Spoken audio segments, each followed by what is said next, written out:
Good morning, everybody. This is your favorite collab. It is HP TCG Joey with VV Theory. Say what's up, my bro. What's up, guys? Yo, so we're going to be doing a little podcast. It's been a long time since we did one because we both been busy. You know, VV makes a video every single day. And then obviously I just moved to Vegas. So now we got a little bit more free time. We're set up. Everything's good. My desk isn't broken anymore. We're back on this. So you have anything to say before we get started on our first topic? Dude, it's been a minute. Yeah, like you said, it has been a good 2 to 3 minutes, At least 3. At least 3 minutes, dude. Yeah. No, for real. It's been probably 3 months though, in all seriousness. It's been a long time. Yeah, we've more so I have been slacking because VV, he's always on the ground with One Piece, but me, I have a little bit of mental sanity, so I take a break a little, every other day. You got to get rid of that, man. Do something that yeah. Yeah. That's a goofball tactic right there. But yeah, dude, we're hoping to do these podcasts more consistently every week, maybe is what the goal is. And we have some good topics for you guys today. VV, got some fun ones. Do you want to go ahead and say the first topic? Absolutely, because I have been kind of preaching this for a little bit. I know you've been talking about it as well too, Joey. But so the first topic is, if Red Purple Law does not get banned, coming out in OP08, 0.5 or whatever we're in now, should Sakazuki, Blue Black Sakazuki, be unbanned? Should he? Now I want to hear your opinion first, since you are the guest. Okay, fair enough. Yes. So my opinion on that is absolutely. Me and Joey have done some play testing with this. I mean, hardcore, and Red Purple Law already does good into Blue Black Sakazuki. So the idea is that if Sakazuki is so strong, there's already a deck that just beats it that's already running the meta. So what would be the issue in that regard? Instead, it would just kind of be a good matchup against each other, and then we can maybe have a third wheel pop up. And then I'm curious to see too what Lucci, because Lucci is going to play Jack now, which is an 11 cost. So what is Sakazuki going to do against Jack? No, yeah, nothing. They have to just ignore him. Got a double ice age that motherfucker. But I will say, I think Sakazuki will be pretty decent into Lucci if that becomes a thing, because the bottom decking is just so strong. Well, Sakazuki can also play Jack too, which is the funny part. So, well, that too, but they can also if they want to follow up with Sabos and stuff, it's I've got bad news for you. I'm going to bottom deck that or even your Lucci's, and now you're not going to be able to recur them. You know what I mean? I don't know. I did like Sakazuki in the format, though. That was just me. I just thought a few things needed a little bit of, what's the word? Nerfs. There need to be a little bit of nerfs. A little course correcting. So I agree. Yeah. I do think the main problem, I don't think Sakazuki in set 5 was broken. I really don't. I will take that to I will be on a lie detector and say that I will take that to the day I die. I don't think set 5 Saka was broken. Set 6 it got a little overtuned, I will say, because it was honestly just Gecko, bro. Because I topped I topped 4 tournaments in set 6 with only 2 Tashigi. So I think it was really just Gecko that made it just so insane. Gecko, just such a massive tempo changing card. But right. If you remember, towards the end of EBO1, or I'm sorry, towards as soon as EBO1 was released, Red Purple Law was in top cut for pretty much every single tournament that existed.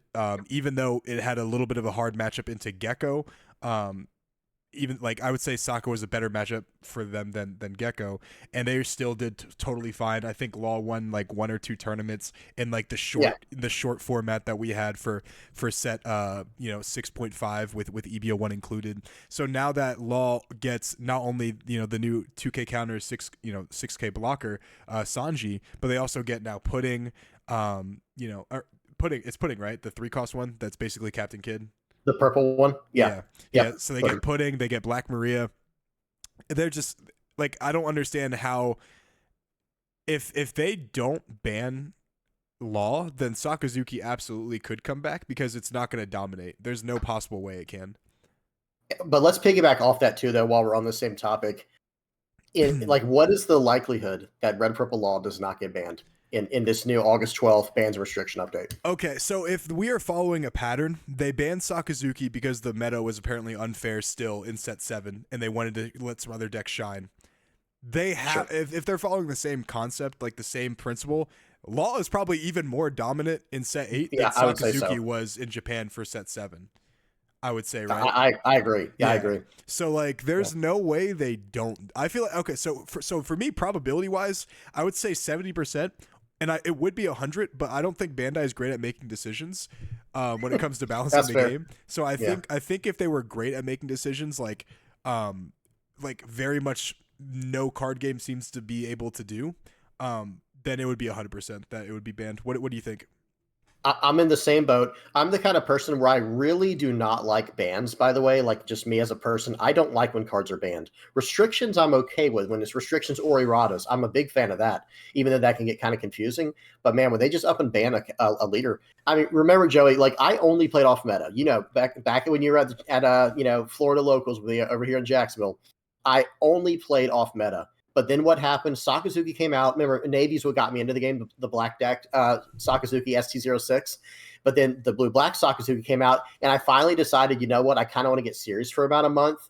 And I actually started doing really, really well. A little bit more serious, but yeah. One day. Hey, in due time, right? In due time. That'll be a coming out party. That's right. And it was like I wanted to play because I liked that leader and it fit my play style. And it wasn't because it's broken, like we were saying. It's not like, oh, this is a broken deck. It's the control. Yeah, it's a certain play style. Just like certain people like the Purple Law. Anyone that ever played blue or black, like why not play like blue and black? You know, like I was playing Crocodile and Blurple Crocodile, so like when like a better control deck comes along, even if it is like really good, like I'm gonna play. I'm not only playing or like off meta because it's off meta. I'm playing off meta because it's like just how I like to play like the game, like the play style of those off meta decks that I decided to play. You know, and avoiding the mirror match makes it so much less awkward. You know what I mean? Like I welcomed it. You like the mirror matches? Oh my god, I never lost like Sokka mirrors like ever. Yeah, well, I mean, for me, it's not about like winning or losing the mirror matches. For me, it's just like, oh, this is lame. I'm just playing. We're playing the same decks. I would rather just play against something different. That was always my thing. That's one of the reasons that I avoid meta. Yeah, because it's like I like when there's, I don't know, maybe it goes back to like StarCraft 2 days for me or something where it's like I want the ZVP matchup, Zerg versus Protoss. Well, you don't want Zerg versus Terran. I don't want the ZVT. No. And definitely what I want the least is a Zerg versus Zerg. You think I want a 6-pull into a 6-pull, bro? That's the worst. Yeah. That is the worst, man. They like traumatize me, and the spine crawler rush. Oh my god, bro. Don't even get me started on that. Proxy hatching and stuff. And, oh my goodness. Yeah, gracious, no, I totally get that. But like for me, the way that I like saw it was like it was like who plays their deck better, I feel like, Like that's at least how I saw it. And of course, like some of it was a little bit of luck. But I think we're getting a little off topic here. But yeah. Anyway, we're just straight up yappers. So professional yappers at this point, dude. Yeah, pretty much. The way that I see it, it's like what Sakazuki. It's very similar to Whitebeard, right? It's like what Sakazuki brought to the table was like a card pool that was ahead of its time, that like didn't really have a whole lot of counterplay. Sure. And like there were a few other leaders that were like there weren't enough leaders that were like, I would say up to par with Sakazuki's leader effect. But now in set 8, bro, like there's so many leader effects I feel like are just as good as Sokka's, if not like in certain situations slightly better. Right now, of course, Sakazuki's effect is generic and it's obviously really good, but him being a 4-life leader is a little bit of a challenge. Also, fitting cards into that deck was hard, bro. Like, bro, you had like you had like 4 or 5 flex spots and that was it. But now, like, look at the leaders we have. Bonnie is a walking like super Punk Gibson and basically with cards she plays, she always has access to her leader effect, which is automatically great. So like it basically stops any like Kuzan plus leader effect because you rest one of them, right? And then you have Marco, which is literally Sakazuki's effect, except for like that's who I was going to bring up. Yeah, I was going to bring up Marco. Yeah, it's Sakazuki's effect but better, bro. You're not minusing 1 cost. You're minusing what is it? 2,000 power. Minus 2,000 power, man. And that's did you see crazy. The new card? And you draw first. Draw first to fix your hand, and you can put on the top or the bottom. So you're allowing yourself to fix it in whatever way you need. And did you see the card that just came out with ST, whatever it is, ST15, the new ones? You know me with cards, bro. I don't pay attention to that. Dude, listen to this. So you have to attach 1 Dawn to Marco to do his effect, right? Oh, well, I actually didn't know that. I forgot about that. Yeah, so you do have to attach 1 Dawn, but okay, now he's a 6. He's giving minus 2,000. It's a 3,000 power swing, and you're fixing your top that's still card, good. right? Yeah. It's massive. Well, hear me out. So there's a new 7 cost what's his name? Newgate. A new 7 costs Newgate. White Red Pirates, everything, obviously, right? 7 costs 8,000 power. He has an activate main to pop a 5,000 power character or less. It's pretty good. So with the Marco, right, you can hit a 7,000 power less. It gets a little bit better. You ready for this? What happens if you get him on curve, right? Like, oh man, what if I'm on odd and I get him on turn 7? He also has non-play to attach a Dawn to your leader or character. That's pretty good, bro. That's pretty It's good. insane. Like you could pop a 7 as soon as he comes into play. You have an 8K on the board. You fix your top card. It's just absolutely insane, dude. Also have the ability to play. Yeah, you also have the ability to play like Dragon, which could do the same thing. You have the ability to play. You have the ability to play like starter deck Nami, which is like like a free search whatever. I mean, technically, starter deck Nami at that point is a free draw because like you play something, you attach it on to Marco, you get a free draw essentially to stack, and then it's a minus 2,000. So like it's like oh, one done. Like bro, like give Sakazuki like a nerf and put one Dawn on him. He's still fucking insane. He's still really good. While we're on that, they're trying to give that Dawn sharing stuff. That was a Red thing. You know what I mean? Red could share Dawn and move it around. They're trying to give a little bit of that to everybody now. Did you see that? I don't like that. I wish colors had more like identity. Dude, that's a topic we should have said. But we should say that one for another one, Joey. Yeah. Let's save the color identity to another one. Yeah, because that's a big topic that I have a big problem with. Yeah, definitely. We've been like chirping about that for like a while, like offline for a minute and everything. Yeah. But so basically, to get back to our point, guys, about Sakazuki. Yeah. So you have Marco, you have Bonnie. Both are fantastic leader effects. Red Purple Law, his leader effect was broken when it came out, but like all of its cards were like horrible. Like it had no support. Right. Like I agree with Small Hat Crew on this. Like Law had so much potential. It just had no card support to like other than like Gordon and like the OP01 Brook to really like capitalize on it. But in theory, Law is like one of the most like broken leader effects to ever come out. And moving forward, like speaking about that leader effects, that was the one thing that I thought was a little bit too strong about Sakazuki, and they learned their lesson in Perona. I know, you've talked about this before, but I think they should make you choose one effect per leader. So, for example, with Blue Black Sakazuki, the nerf shouldn't have been what they gave us, that crazy new promo Sakazuki. That deck is awful. Trash. It's dog water. It's so bad. Yeah. What they should have done was literally they don't have to print a new card. Just errata it and say, hey, you have to choose one per turn. Bro, and almost no one's using the -1 though at that point. But still, that's fair. Only if you need it, and that's fine. But then, with Perona, they already did that, right? It's the -1 or the tap effect. And like you're saying, it's usually the tap effect they use, but sometimes the -1 comes in handy. It does, yeah. But the same thing is true with Red Purple Law. You should have to choose one or the other. Do you want to bottom deck my guy, or do you want to play out of 4 costs, whatever, or 4 or less character? Then I think that would fix Law overnight. I think that deck would be completely fair. I think so too. Because like being able to Gordon and then bottom deck your character and I reproduce a character, that's just too much. Yeah, and like now like even like less. I still think this leader effect is really good, but like it's not thriving because Law is so good. But like Pudding in set 8 has like an insane effect. Like just ramping basically for free into like that archetype with Big Mom Pirates is insane.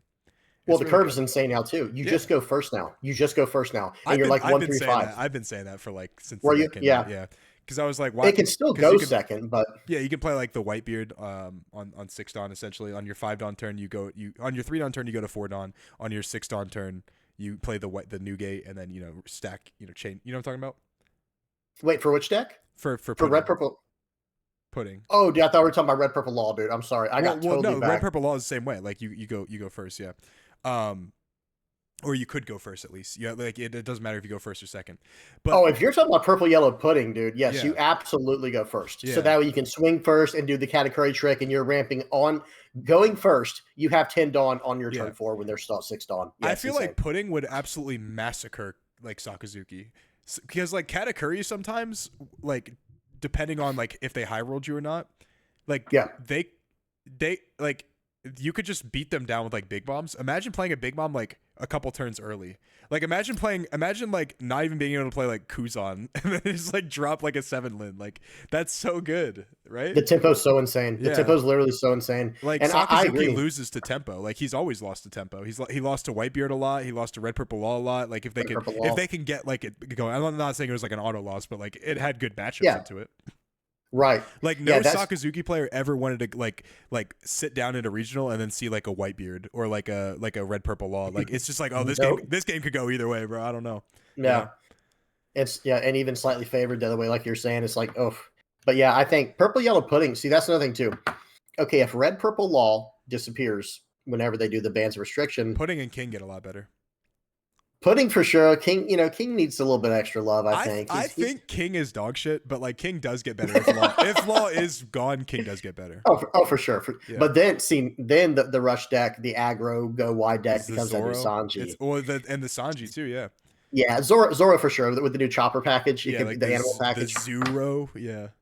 Zuro. I know. Yeah. I like that. I hadn't heard that yet. Yeah. The people in my Discord have been talking about it. Yeah, I think honestly, Sokka didn't deserve to be banned in the first place. Like, I think set 7, I think there's plenty of decks that can compete with Sokka.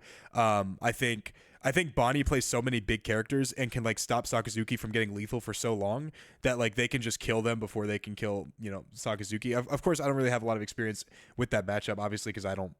Like it was banned for us, it didn't matter. Yeah, it's banned. But like I believe that like there are certain decks that could easily adapt to Sakazuki being in the meta. Obviously, red purple law would be able to beat it. I think Lucci would be able to beat it as well. They do the same thing that Gecko does essentially, except for they have a little bit of a higher ceiling. Obviously, Gecko Moria could beat Sakazuki. It was doing that in the day.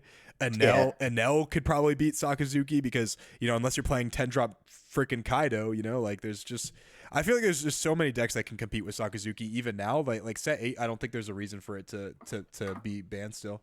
Give it the Whitebeard treatment, ban it for one set, and then just bring it back.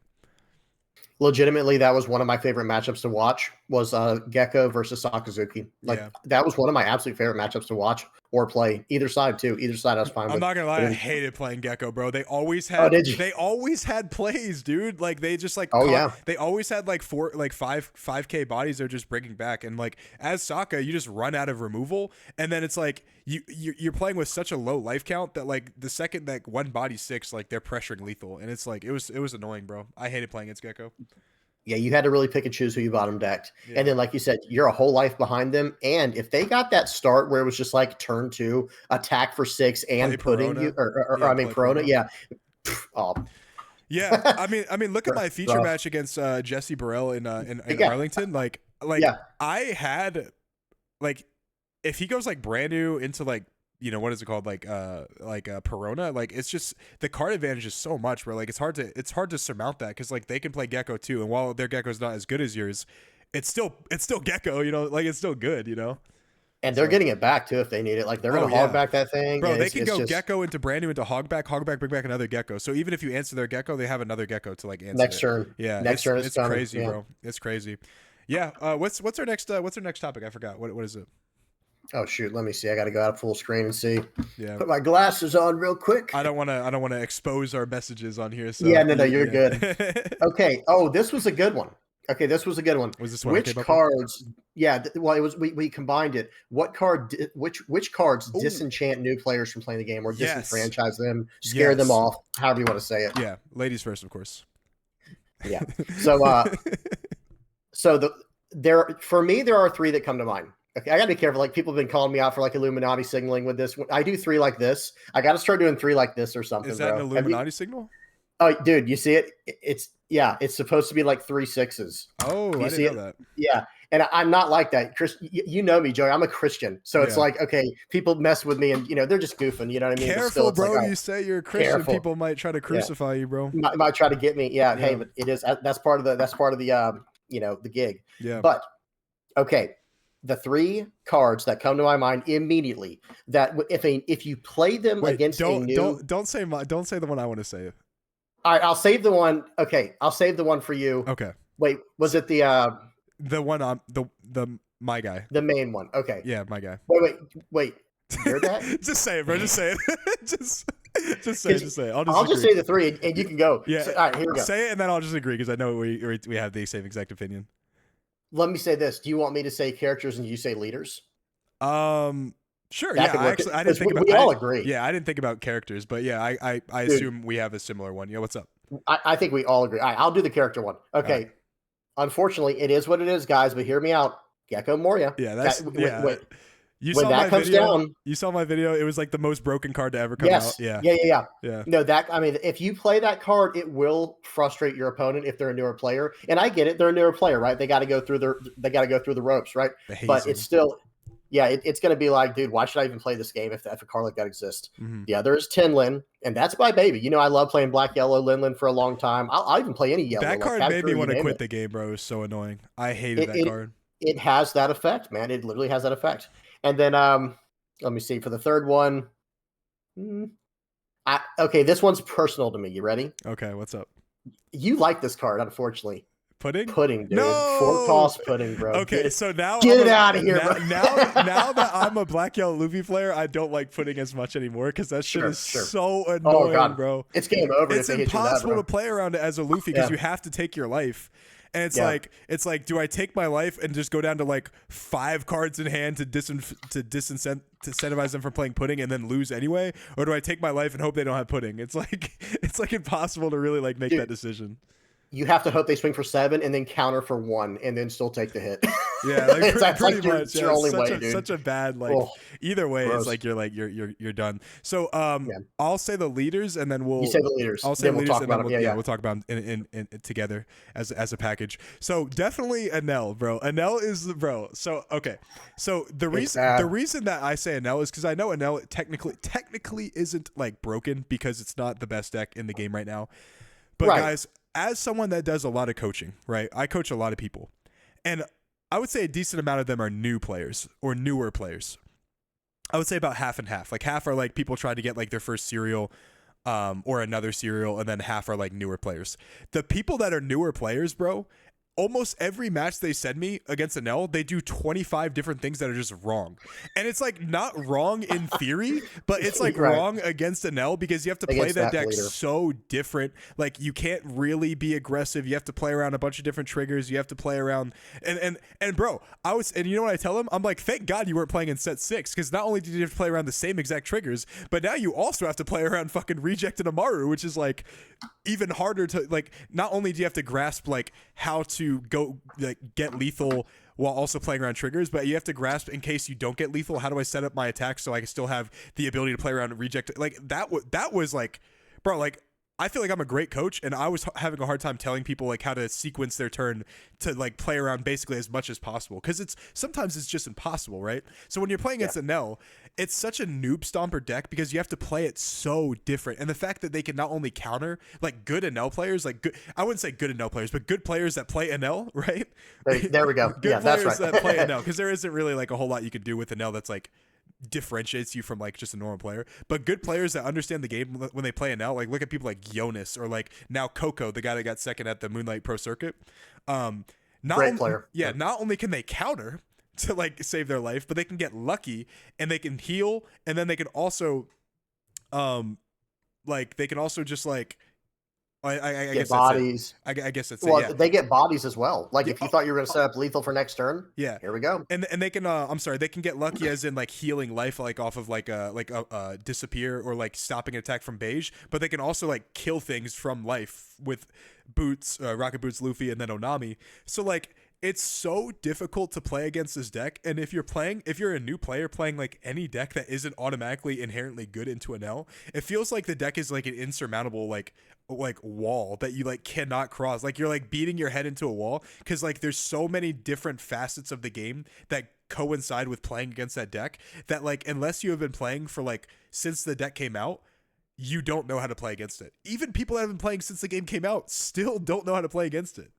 I was about to say, if you're a legitimately new player, right? Like as in no previous TCG experience, if you're a legitimately new player to One Piece, you're not being Enel. It's literally impossible. It might be literally impossible. Yeah, like unless the Enel player is absolutely also new trash. to the game. They're either completely new or they're just awful at the game. There's no way a new player that doesn't understand how to play against Enel is going to beat Enel. Right, unless they're like a pro player from like a different game, like that. Right, if they have previous experience. If they have previous experience at like a high level, they have a better chance. But still, like they'll figure it out. It might take a little bit. But like the first time they play against it, or the first like 10 times, they're still probably not going to know. You know? No. Yeah. No, it's going to take several games. I coach a guy who was like a former YCS champion for Yu-Gi-Oh. and Mm. he's getting into One Piece now, and he's What like, is YCS, by the way? Is that like regional level, national, it's what like level? it's like a super regional. It's like a 1,500 to 2,000 player regional. Okay. Wow. Yeah. Okay. Not very Yeah. nice. Yeah. So he was like, bro, like the first like 20 times I played against Anel, like after the fifth time I understood, but like I still didn't know what I didn't know. Like I didn't know what Yeah. triggers You're they just like played. beating your head. Yeah. Like, yeah. So he was like, I attacked with these characters that I didn't know they had triggers to like affect, and then I just lost when like I could have sequenced around it. But still, like that's part of the game, like knowing like what they play and like if they get lucky or not. But anyway, The yeah. knowledge. Yeah, Yeah. and now almost impossible to be if you're a new player, and it would disenchant me from like the game because I'd be like, why would I play this game when this guy's just getting fucking lucky out of life? Like it doesn't make any sense. And then, Right. unfortunately, I will say Black Yellow Luffy is one of them as well. It's the same concept of like if you keep beating your head into the wall, they're going to be a 9K leader that you can't attack. If you try to like go 15 into their face, they block with Sabo. You can't remove their Sabos. You know, you can't put them at 0 because then they're going to be at 2 life basically for the rest of the game. Use their leader effect. Like Black Yellow Luffy is another noob stomper deck where if you don't know how to play, bro, I know people that have tops, like top 8s, top 16s that have like fucked up against Luffy because they like forgot to attack in a certain sequence or forgot to like, I don't know, like certain situations, like forgot they played certain cards or like had access to certain cards or combos, and Right. they've lost because of it. Those Sure. are pro players, like people that are actually Yeah, good yeah. at the game.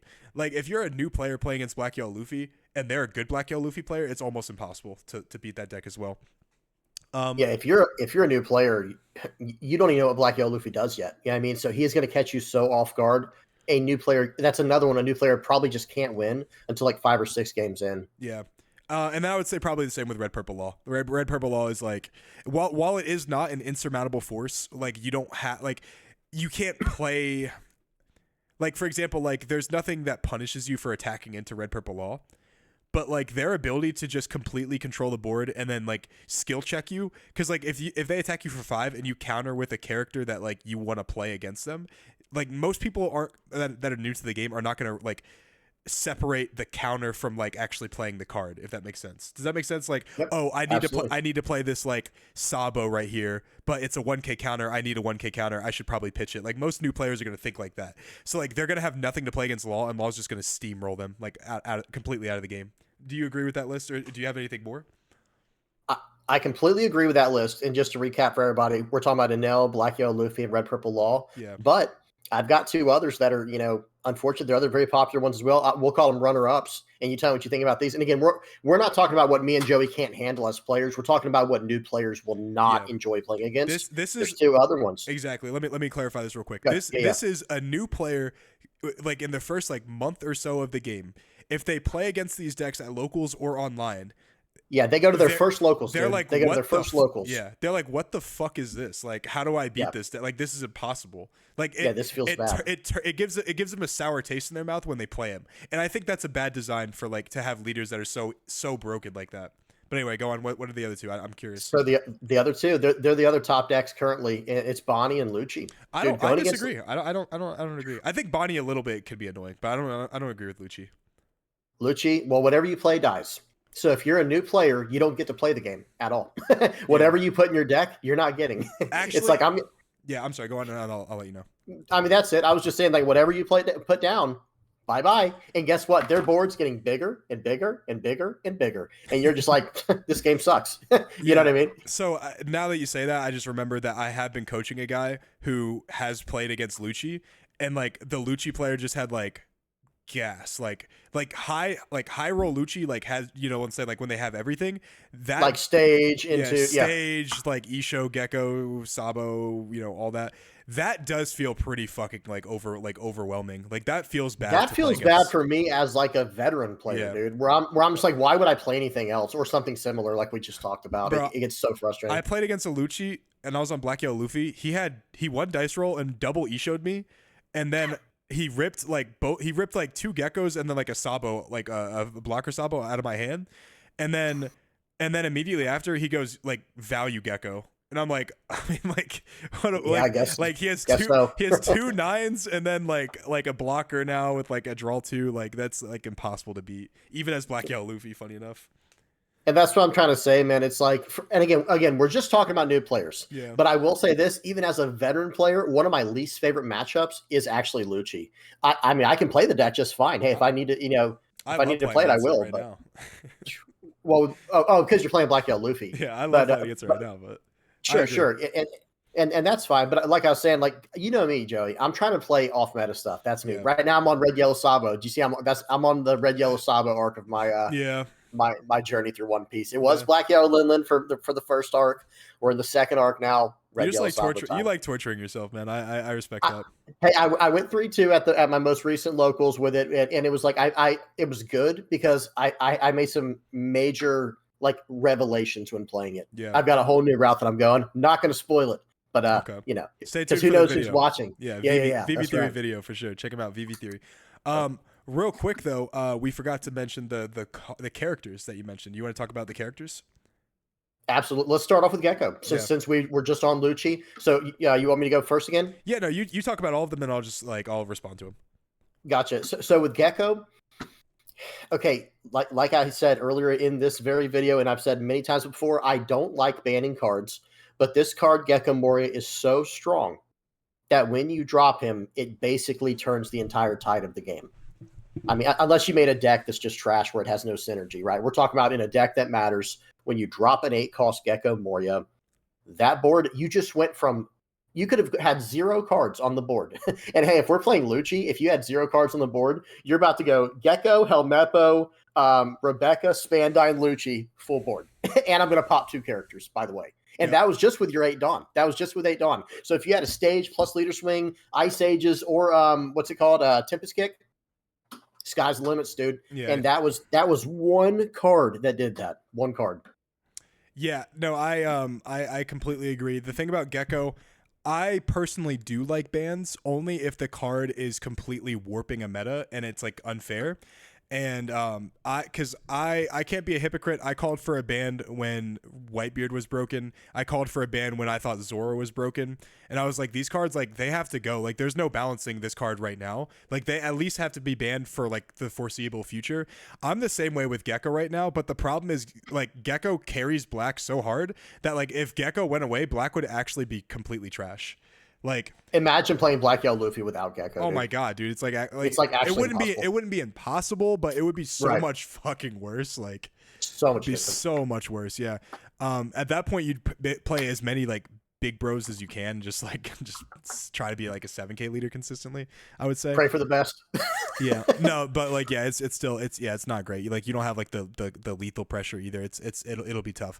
But yeah. So as someone who was calling for like the Whitebeard bans and like the Zoro bans a while ago, I do think that it's okay to ban Gecko Moria. Now if they limited the Gecko Moria, I would be okay with that as well.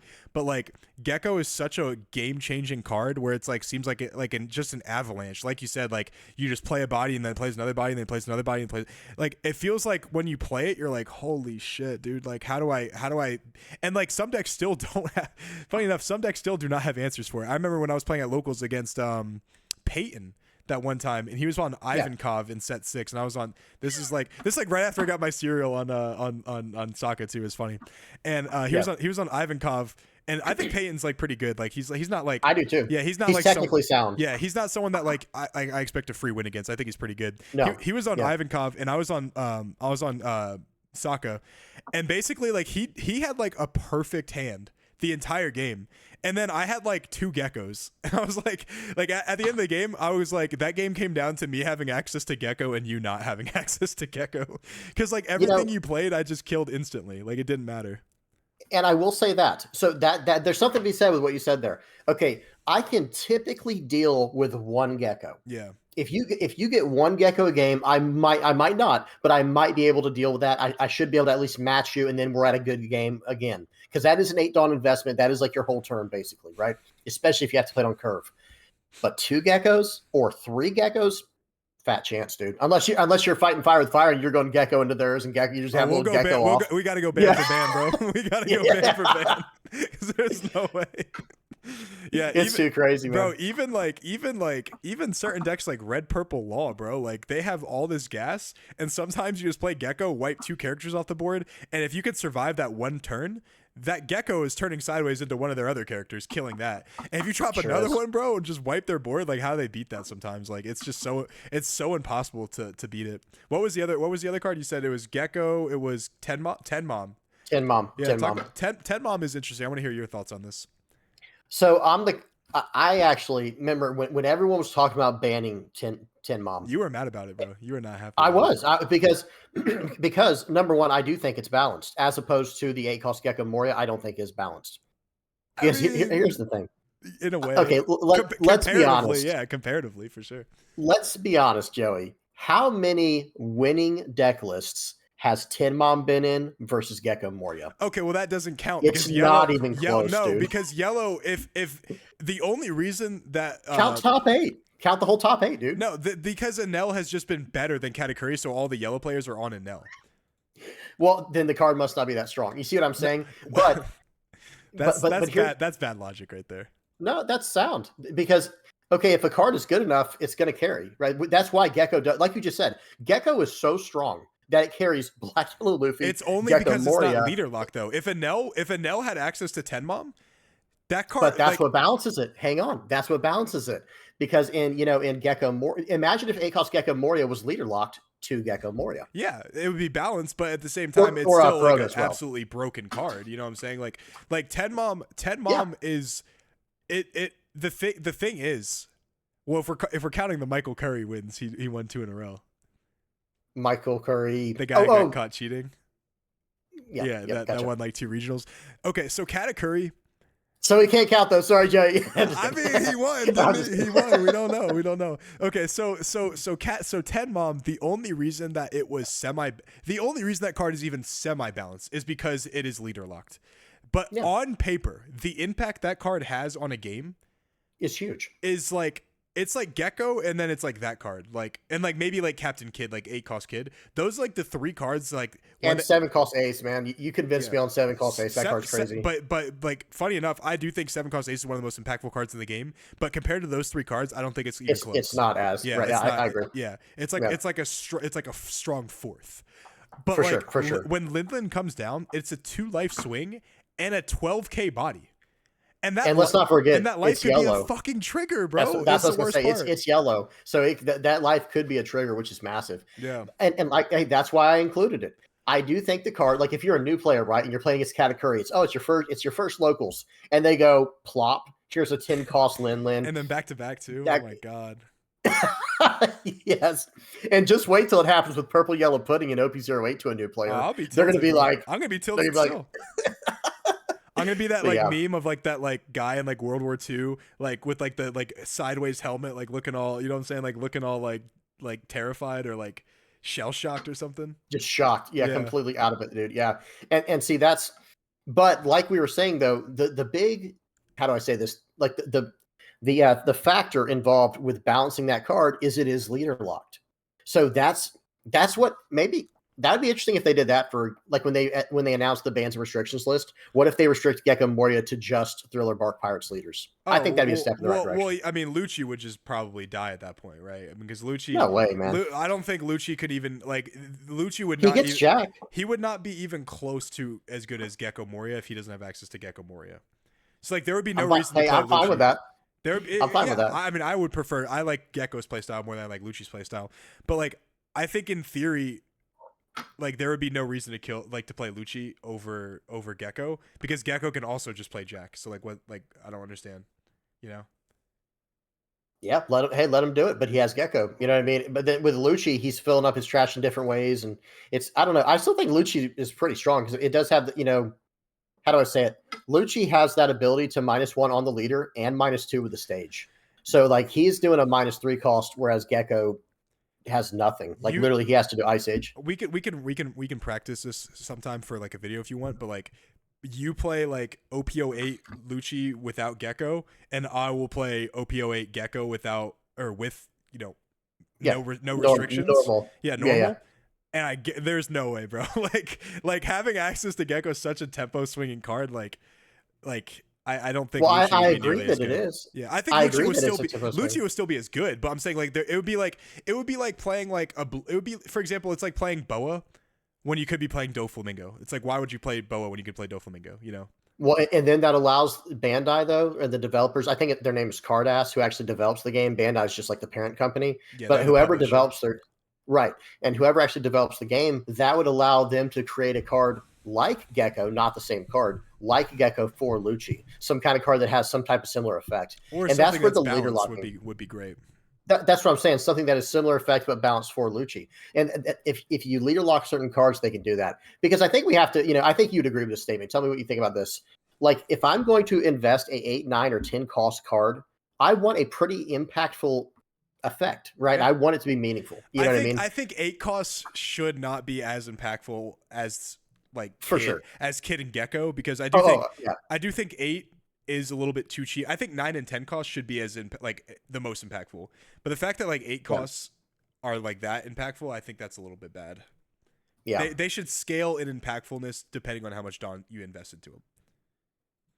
Yeah. So, well, see, I didn't live. So I got into the game in OP02. So with OP01, I didn't live through the traumatizing Eustace Kid period where there were no answers. Oh, I wasn't traumatized. I played it, so yeah, I loved it. Because I don't think Kid's that crazy, man. No, Kid's broken right now, dude. What are you talking about? I don't think he's that crazy, man. I don't know what it is. Crazy, bro. I think Rosinante makes him a little stronger than he should be. When they play out of Rosinante and now you can't even KO it. Yeah, but that's like part of the game though. You don't play Kid, at least right now, or like even in set as soon as Rosinante came out, you don't play Kid without the ability to play Rosinante. That would just be crazy.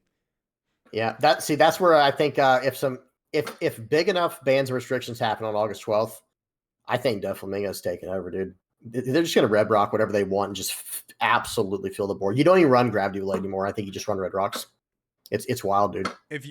So blue Doflamingo, you think if like blue Dofi, they hit like Dofi, if they hit like a Gecko and like maybe not Sabo, but like maybe like Rebecca or something like that, and then like I don't know, bro. Like I think the only reason blue Dofi isn't meta is because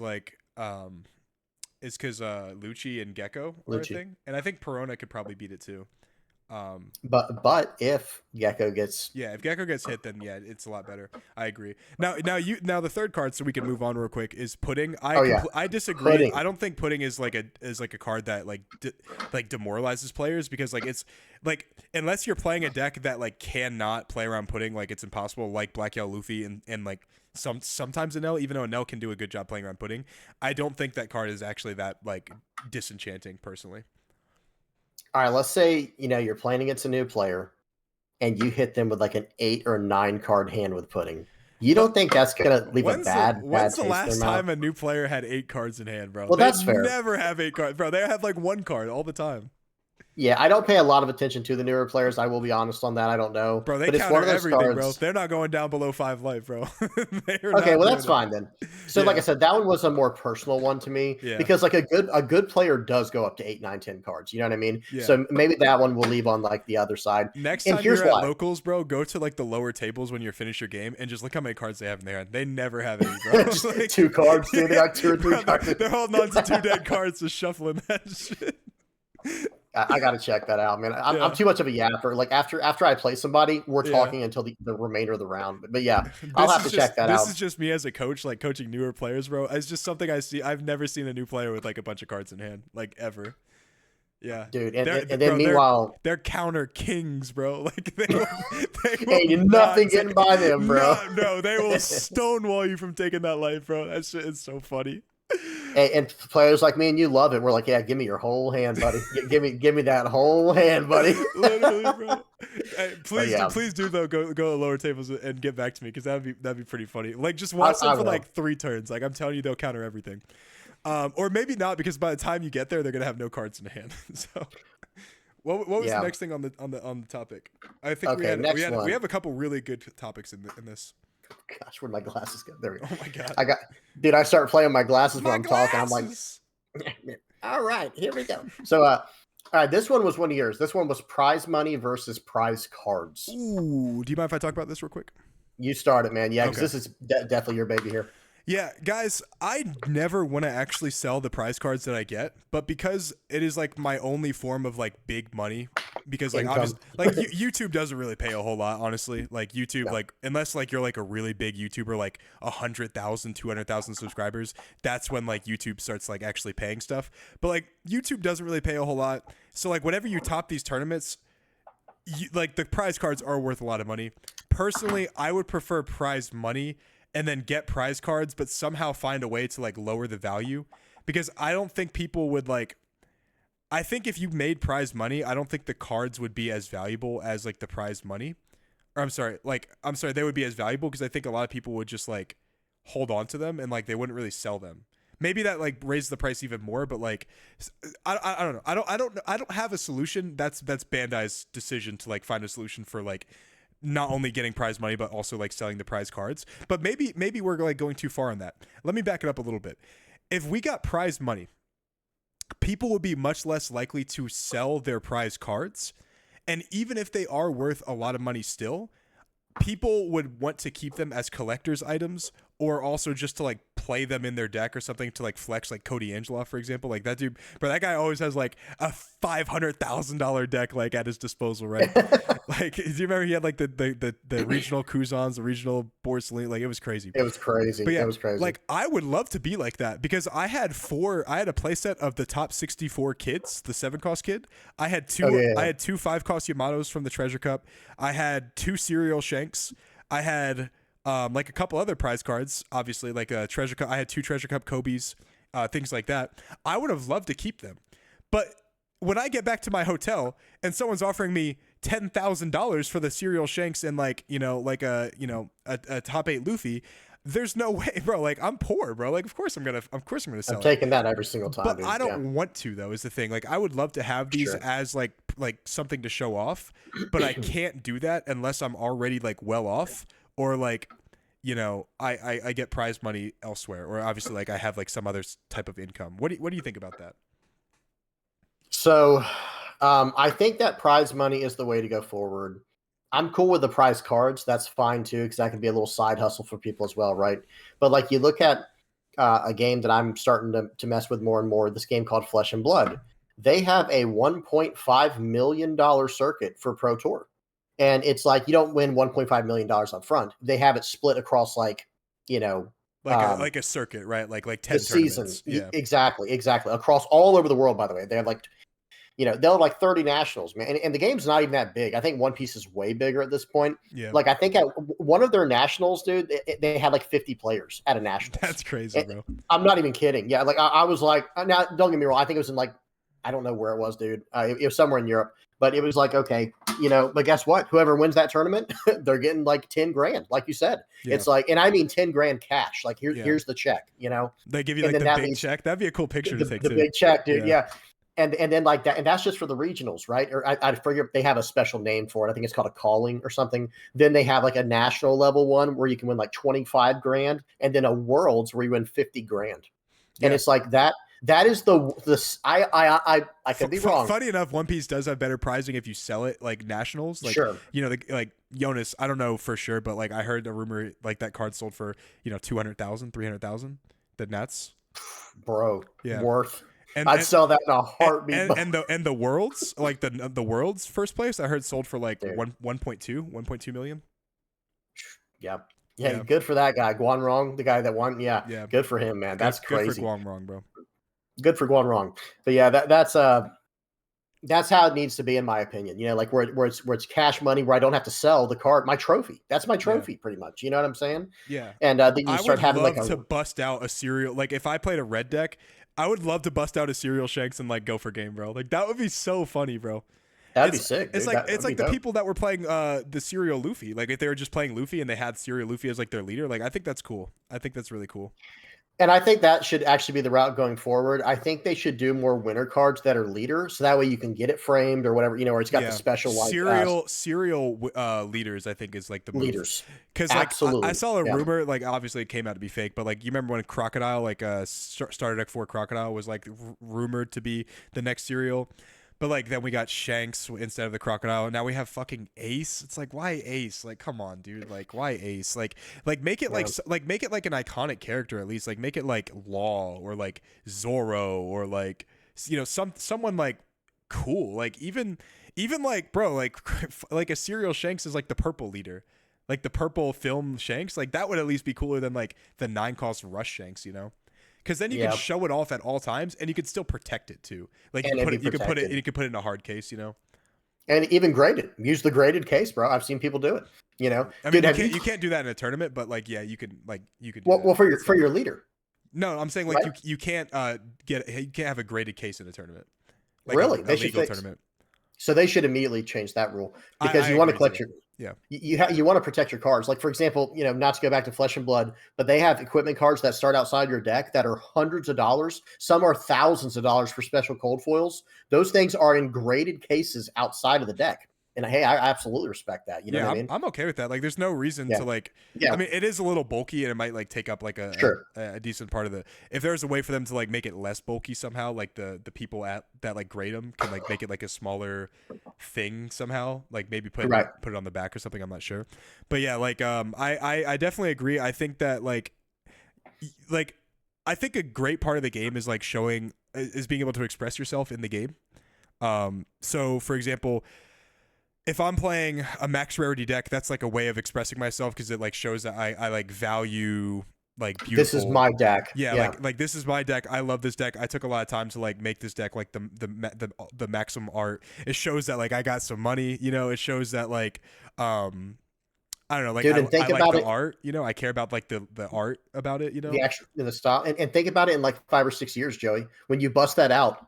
And it is decked out. People can't even get those rarities anymore. You know what I'm saying? Yeah. It's going to be insane. Like people are going to be like, holy, like, how did you even get that? Because it only costs a little bit now, but in like, you know how TCGs are. Wait about 5 or 6 years when the cards are going to like maybe $100, $1,000, whatever they are. Yeah, and think of it too like this, like the people that like have like the Legend of Blue Eyes or like the tournament packs, like the tournament packs Yu-Gi-Oh cards like are worth like $500 to like $2,000. Sometimes I think a little bit more depending on like what it is, but like those cards, I think you should be able to like show off, and it'd be good for the game because it like. There's like it allows you to be like have like different classifications of players. It's like, oh, I have like like you only play like low rarity, right? But like people like Cody Angela, for example, plays only high rarity. And then you have like people that like, I like this alt art, so I'm going to play this alt art, But then you have people that go even further and you're like, okay, I have a serial card that is a leader. I might not actually think this leader is that good. I might not even like playing it that much, but I want to show off my fucking. But I'm gonna play it so I can show. Yeah, exactly. Yeah. I think that's only a good thing for the game. Absolutely, yeah. That was one of the big draws to me for this game, other than how good I think the game actually is. The art, the art, where like, well, and not just that. Okay, in this game, it's one of the first games I'd ever seen where you have cards that are outside of your main deck. Flesh and Blood has that as well. But like One Piece has these cards, they're outside of the Dawn, yeah. Your Dawn and your leader. Yeah, your Dawn and your leader. So guess what, dude? I love walking down the table, man. Sometimes I'll go to a locals. I won't even play. I'll just pretend I'm a judge. You know what I mean? Check out their Dawn. I check out like what Dawn they're using. I'll check out what leaders they custom printed. There's a lot of people. Self-expression. Dude, as an art teacher, man, I love that stuff. I'm like, bro, this is sick. This is awesome. So it's like, yeah, that's a really nice thing about this game. Yeah. What's next on our list? I think we have 2 more things, right? All right, let's take a look. All right. Yeah, we got 2 more. So this one, we kind of talked about this. Tom, if you want to keep talking about it, it's if Law is not banned in OP08 for the West. I think is the OP08. Okay, it is a little bit different. Yeah, is OP08 the worst set to ever be printed metagame wise? Like in regards to the meta, if Law is not banned in OP08, will that screw up everything? So let me expand upon this a little bit, guys. So right now, Lucci and Law are like the only decks that can even hope to compete, and then there's like 1, maybe 2 more that are like very very like fringe, not fringe, but like fringe likely to like win a tournament, right? And tell them we're talking about OP08, guys. We're talking about OP08. Yeah, this is OP08, by the way, guys. And those decks are heavy underdogs. Like I think Black Yellow Luffy has like 1 win, and then like something else has like 1 win too. I forget. It's like one other. I don't think so, dude. I think it's Bonnie. I think Bonnie has like 1 win. but like In OP08? yeah, and I think Maybe. I don't it know. might be at like a smaller tournament. I saw it in One Piece top decks, but like Yeah. I never really trust One Piece top decks because like I feel I like they have like a 30 person tournament and they don't like differentiate it from like the main tournaments a lot of and times. like Like you have their to really look. flagships. Yeah. And like their flagships are basically just our locals, is the way it seems. Maybe a store championship would be the Yeah, biggest thing it'd be. I think it But probably like, won like dude, a if flagship. Yeah, I mean Boa won a flagship, well, so like and that's fine. But dude, if you look at their major tournaments, like we're talking 500 players plus, right, or like 400 plus, whatever you want I to would call say that. 300 plus is a major tournament. I would say so too. I mean, shoot, 100 player plus is pretty crazy, but 300 player plus, let's sit on that number. I'm pretty sure the current rankings is like 6 red purple law wins and 3 black Lucci. Yeah, That's it. that's Nothing it. else. Yeah. Yeah. Yeah. So Someone correct me if I'm wrong. if that is the case, guys, if that is the case, that would mean every leader that came out in set 8 has no relevancy at all. So if that's the case, That's sad. if law is not banned, that means we are looking forward to a similar meta here. And if that is the case, then I think in terms of diversity, in terms of like fun metagame, like I think set 7's really fun right now. There's a lot of different decks to play. Set 8 will be awful. Set 8 will be worse than set 6 and set 5 because set 5 at least you had Purple Luffy, Enel, and Sakazuki all in a triangle, and then you had like a couple decks here and there that like would like compete, like Zoro, Whitebeard, you know, things like that. Even Red Green Law like had like a couple showings at least in set It 5. would mess around. You know, Yeah. set 6 we had Gecko, we had Katakuri, we had Sakazuki. Yeah. In 6.5 we had Red Purple Law, we had fucking RP Luffy and like the Nats like top 4. Like Didn't a Whitebeard even come out at the end there? no, it was Red Purple Luffy, Zoro, Enel, and Sakazuki. Was the In top 4. OP06, right? And no, for 'Cause Nats. I thought. For Nats. Oh, okay, yeah. Yeah. I was thinking something else. In Yeah. set 6, Whitebeard, yeah, Whitebeard won 2 or 3 tournaments. He won a tournament. Yeah. That's But what I like was gonna say. the way it's going in Japan, like no other 2 decks can compete other than those 2 decks. So No. is it? I feel like set 8 will be the worst set ever printed if like law does not get banned preemptively for set 8. Do you agree? I agree, but here's the thing about these designers. What I think they're going to be thinking is, okay, so say they ban Red Purple Law. Well, doesn't that just make Lucci run away with it? That's where I think they have to I don't start think so. messing with Lucci as well. Well, I think a little bit. Like I think What deals with right. Lucci? Like what would you say deals with Lucci other than Red Purple Law? Well, when certain decks come out, like when certain decks certain decks have bad matchups into RP Law, but they have good matchups into Lucci, for example. Like Black Yellow Luffy could have like a much better matchup into Lucci. But like if Black Yellow Luffy and Lucci are 2 meta decks, then like okay, well what about like you know, something that's like okay into Lucci and like really good into Black Yellow Luffy? Like I don't know, fucking Enel or something like that, you know, like that comes into the meta. And then like something like maybe like Pudding, for example, could come into the meta. Like there's a lot of like once certain decks are eliminated from the equation, other decks that were like struggling against those decks that were eliminated can come into the equation and like battle for the spot. So I think Potentially. So I think if they ban Red Purple Law, I think Lucci will still be strong, but I think Black Yellow Luffy will be able to keep Lucci in check. Yeah, I just feel like, okay, like say that does happen. Say Red Purple Law gets banned and nothing else happens. Because then there's other talk too, by the way. Like they might not ban Red Purple Law. They might just like ban like cards like a Gordon, ban a few cards here and there like that, or restrict them. But let's just say Red Purple Law gets banned, right? If I'm Lucci and my only bad matchup now is Black Yellow Luffy, because that is the only bad matchup I can even think of, no problem. I'm going for what's his name, Brooks. Just gonna trash whatever card he puts down, or even that the Luffy. A little bit more complicated than that. I think like just Yeah, but they're beating Black Yellow Luffy currently, like over in OP08. Okay, so this might sound conceited, but like I don't really, or maybe maybe uninformed, but I don't think a lot of people that play Black Yellow Luffy are good with Black Yellow Luffy because like it's a hard deck to play. You should not lose to black decks consistently with that deck, and the only way you can lose is if you get no Geckos or Sabos, and they also high roll the fuck out of you. So like when I see people lose to like Lucci like more than once on Black Yellow Luffy, I'm like, okay, dog, like you're doing something wrong because like there's no way. Like, you know what I'm saying? Like they're searching for the wrong cards. And you're right, it is a hard deck to play, but I think like I think that like if it has a better matchup, if if its best matchup is one of the best decks in the game, I think a lot of good players will be on Black Yellow Luffy. Yeah. And I mean, at that point, I think blue would rise up as well. I think Dofi would get even better at that point. Well, Dofi loses to Lucci, so maybe it's like it'll be a triangle. Oh yeah, Lucci destroys Doflamingo. It's not even close. Huh. I don't play much Lucci these days. I'm not gonna lie. Yeah, dude, I can't tell you last time I played Lucci. It's just other than for my budget. It's just the blue problem. It's the blue problem. It's like blue has to choose between removing bodies or playing bodies, and then black can just do both at the same time. Yeah. So that's basically what it comes down to. Yeah. And then we're just gonna talk about life stuff, right? After this. Yeah. Now it's time to rant. So guys, Vivi is an absolute psychopath.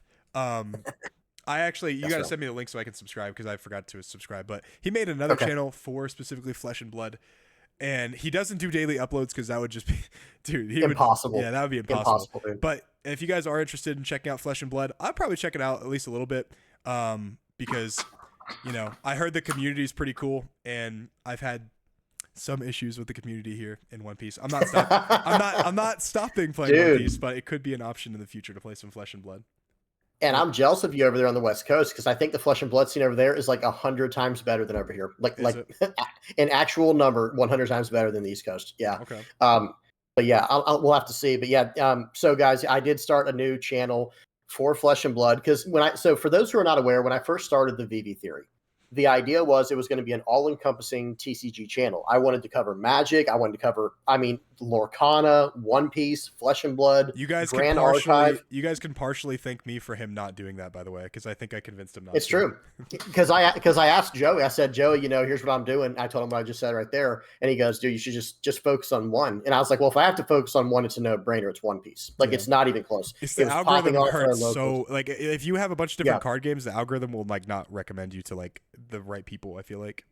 Right. You're exactly right. Yeah. Because once I focused on One Piece, it's like my sub count just started going up. And but yeah, I wanted to have a channel that just went over all TCGs because I'm a TCG enthusiast, guys. Like I just absolutely love TCGs. It's just like it's the perfect sport for me, quote unquote. It's the perfect hobby for me. He's on TCG crack right now. That's right, man. And it's just, that happened right when I started playing Magic the Gathering, way back when I first started in 2006 or 7, whatever it was. And it was like, man, this is my style right here. This is my kind of game. It rewards strategy. It rewards skilled play. It's not like overly exerting. There's no physical interaction like literal like sports have. You know what I mean? It's very, very chill. And it also rewards creativity and strategy and all that. Yeah. So it was like, okay, when I started this channel, that's what I wanted to go over.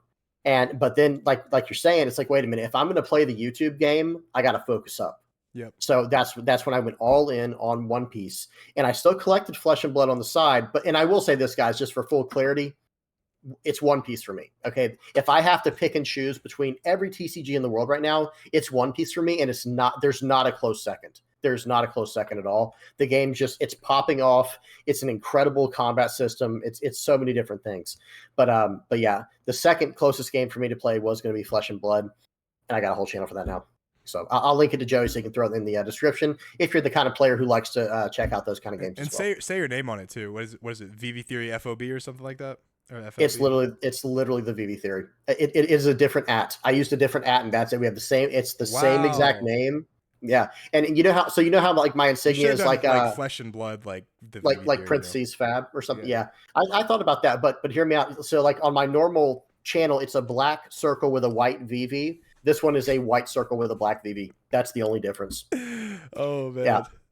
Talk about creative right there, guys. Hey, gotta plug the algorithm like that, man. See, that's where I'd be able to join them all together. You know what I mean? People are like, oh, let me check out this new Flesh and Blood channel. They type in the VV Theory, nothing but One Piece comes up. That's why I'm like, at least do Flesh and Blood. I feel like that'd be good. Maybe I would consider adding the FAB, like the Fab on there. If it were up to me. But so yeah, I'll link that in the description below. Do you want to talk about anything else? Any other life stuff? I know I just moved to Vegas. I was going to say, how is it over there, man? Like, what is Vegas like? I've never been. Well, there is some issues when I first got here. Well, before I was even in the same state as Vegas. Life-wise, there is also some issues. Oh dear. And yeah, I mean, you already know about that. Yeah. You know about that, right? Yeah, you gave me the inside, on it a little bit. You'll have to tell me more about it later, but you only kind of Okay, yeah, yeah, told me a yeah. little Dude, bit. I'm sorry, I thought everyone knew. Yeah. So I will say, guys, I'm not liking it here so far, to say the least. Now, I will say I've met some cool people here. Sure. People reached out to me. There's some cool people at locals and things like that. I found a cool workout partner too. That recognized Nice. me at the gym. Funny enough, he was like, "Do you do YouTube?" I was like over here like like curling, yeah. And Goes over yeah, it's like a funny story, but yeah, I am definitely absolutely 100% moving as soon as my lease is up, and yeah, it hasn't been awful, but it has not been what I wanted it to do, and not ideal. I came down here for two reasons, and both of those reasons I feel like are no longer a thing anymore. So now I am completely gone as soon as my lease is up. Or if I'm in 3 tournaments, Friday, Saturday, Sunday. If I top, if I win all of them, then I'm breaking my lease right now and I'm moving away. You know what I'm saying? Getting at it. Really? So you're talking about moving like another state or another city at least? Oh, definitely. Yeah. Like Okay, gotcha. if I had the money for it, obviously like this is very wishful thinking, right? But if you win 3 treasure cups, you get like the uncut sheet, which is like 15,000, and then like everything else, you'd win like 50 grand. I'm telling you right Good now, night, I'm dude. telling you right now, I will immediately break my lease and then move to somewhere, either Denver or We Tennessee. talked about Denver, man. Yeah, Yeah, Denver is nice. Tennessee. Yeah, Okay. I love Tennessee. Yeah, it's beautiful over there. Denver, Tennessee, maybe like somewhere like somewhere nice like South Carolina, maybe Tampa, maybe because I like Small Hat Crew. They're cool, and then also like Tampa's just a beautiful city. There's some stuff to do. There's like nature and stuff in there too. So yeah, there's a few different options, but I'm definitely not. My time here is definitely limited for sure. Yeah. Understood. Yeah. And how is the tournament scene there? Because obviously, from where me and Joey, for those who are not aware, guys, if you've been living under a rock, right? Me and Joey used to be at the same locals and all that good stuff, and it is a popping locals where we were here in Florida. How is it over there in Las Vegas Yeah, for One Piece? it's good. I go to a card shop. They get like anywhere from like 20 to like 35 people from what I've seen, so pretty good. That's solid. Yeah. Yeah, it's pretty solid. I am not going there very often anymore because it feels like I lose one game and I automatically bubble out of top 4. I feel like the prize support is not good. Mm. Basically, we had a 33 person tournament the other day, and I started out 2-0. I lost to a fucking Nami player. It was my second Nami I played that day. I lost to a Nami player. He's a cool dude though, the Nami player. So I lost to him, and then I won my other. I went 4-1, and for the third time in a row, I've went 4-1 and bubbled out of top 4. And like you don't get anything, so I'm like, bro, back in like cool stuff, top 8 would get something out of like a 25 person tournament. So like, why are we not getting top 8 something for like a 30 something person tournament? So like, That's also because Melvin's the man. Shout out to yeah, Melvin. Melvin's Dude. a G, bro. Melvin's a straight up G. But yeah, I'm not liking the way prize support is like done here. So like, I don't think I'm gonna go to a lot of locals. I think I'm only gonna go to locals to get like clips for like Patreon or something like that. But like that's about it. Like I'm not liking the prize support here, basically. Yeah, but You said you had 3 tournaments. What was it? You had 3 tournaments coming up Thursday, Friday, Saturday. all 3 treasure cups, Friday, Saturday, Sunday. There's 3 treasure cups. I'm probably gonna play Black Yellow Luffy. I might play Enel if I get like tilted on Black Yellow Luffy and get like high rolled by like fucking if I play against like Boa or some shit. Like I'm not like or Doflamingo. Like that's like such a like unfavorable matchup. Like if I've been seeing a lot of Dofies, dude. I've been seeing a lot of Dofies lately. yeah, but then again if I play Enel, I'm also losing to the same decks that I'm playing. I'm losing to Doflamingo. Yeah. So yeah, I'm probably gonna play Black Yellow Luffy, all of them. Maybe I have Red Purple Law. Like I'm good with Red Purple Law, so I can play that. I don't like the deck. I don't have all of the pieces for Bonnie because so like that would be my second deck if I didn't play Luffy. But What are you missing from Bonnie?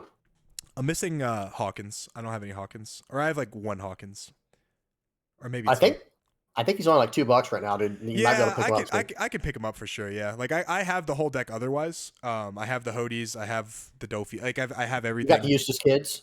Oh yeah, dude, I've had them since set 1. Well, I know one time you got rid of your whole Katakuri like deck or something Yeah, like that. I picked those back up when they were like $50, so I was good. I'm good on that. I Good, don't yeah. I have 3 rush ace. I don't have 4 rush ace, so I would need if I play a Nell, I'd have to have 4. But Yeah. Yeah, no, like I'm excited for this tournament coming up. I haven't played in a tournament since I got my top 32, like my back-to-back top 32s. Um at the I think it was like a regional or treasure cup. I haven't played any tournaments since then, so I'm excited to kind of get in a tournament and boost myself back up on the rankings cuz I'm That's right. I think I'm like 182 right now, like on Limitless TCG, but I was like 152 I think, and then obviously people passed me whenever I didn't play in tournaments and they did. So yeah, Yeah. I'm really looking forward to being in the top 100 soon. That's a goal, but I think I can realistically crack like the top like 50. You know, if I keep getting into as many tournaments as all these other people are getting into. It's just a matter of getting into the tournaments, dude, and being as competitive as you are. Yeah, that's it, man. Yeah, That's that's what I lack is the drive to even do that. That's where it's like, nope, I'm settled on the what's it called, the content creator thing. And I still am working in the real world, of course. Unfortunately, I try to go all in on it. It's just not going to work just yet. I'd have to do the tournament stuff you're doing to start winning in tournaments and getting like tops in tournaments. But that's I'm pretty going to much the be, only reason I've been able like yeah, Patreon, and the tournaments are like the only reason I've been able to like sustain this as like my full time gig. right. Um, I think And like, like the tournaments I've probably won 25,000, 30,000 from tournaments, so like it's been such a huge like help, you know. right. And I'm used to coming from like teaching, like, so where I am in Duval County, starting off teaching, you're making 50K a year. And it's like, I have to pay for the two kids and stuff too. It's like, I just realistically couldn't get off it yet. You know what I mean? Oh yeah. It's, which sucks. What maybe in the future. And I will say this, man, if I had my kids on the weekdays instead of the weekends, bro, then you might see me at these tournaments, man. Then you might see me at the tournaments. Is there But a way to switch, you think? no, it has to do with her schedule. It has Okay. to do with the ex's schedule. Yeah, she works nurse night times, weekends. That's Okay. where the big money's at, because she's getting time and a half because it's weekend pay and overnight, like Damn, bro. crazy Yeah, money, bro. nurses Yeah, make crazy money. I remember I dated this girl when I was in the mental hospital. I dated a girl that worked at the mental hospital. Not good, by the way. Like technically, that's like rape, by the way. And oh yeah, dear. she violated me. Funny enough, but yeah, she was getting paid like not time and a half plus time and a half, but like if you worked weekends plus overnight plus like you worked like more than 3 days a week, then you were getting like crazy pay, like $40 an hour or something like that. It was crazy. It's so insane. Yeah. But yeah, those nurses, I'm not saying they don't deserve it, right? But it's like, okay, if they're gonna deserve that, let's up the price of everybody else as well, right? Let's up the earnings of everybody else. Like Yeah. teachers, for example, the people who are Or responsible for educating the next generation. competitive card game players, like those like Or content the creators on real YouTube. local heroes, right? For Like real, the bro. real local heroes, yeah. Like actually. Yeah, man. Do you have anything else to say before we wrap this up? Hey, appreciate you having me on as usual, Joey. I love doing these. These are fun. And now it's our only way to really catch up, you know what I mean? Other than hanging out on Yeah, Discord or something. yeah. We So gotta like guys. By the way, real quick, I want to say something. Guys, yeah. both of our discords are lit. By the way, like we're always Bro, doing they're going something. Like crazy. yeah, like Yeah. my Discord, I'm more active obviously in my Discord than Vivi's. But like, bro, my Discord, we're always in voice chats, like playing games, hanging out, doing some stuff, talking in like the channels. Vivi's Discord, I mean, you can account for that. Like they're doing like the same thing. I join their voice chat Yep. sometimes, just hang out with them. Like it's just such a good atmosphere to be in. So if you guys are looking for a community, both of ours are very like welcoming in that regard. Like it's just been a lot of fun. And the link for my Discord is going to be down below, and then Vivi has his link somewhere. Mine's in every single one of my Okay. videos. If you just click on any of my videos, guys, it's in the general description. Okay, cool. Yeah, Yep. anything else you want to say? Any shout out sayonaras? That's it, man. Just come check us out, guys. If you haven't already seen our channel, if you haven't seen, because we'll be on Joey's channel, of course, this video will be. So if you haven't checked me out, please come check me out. I appreciate it. Yeah, guys. See you later. Peace. Later. Peace. Oops.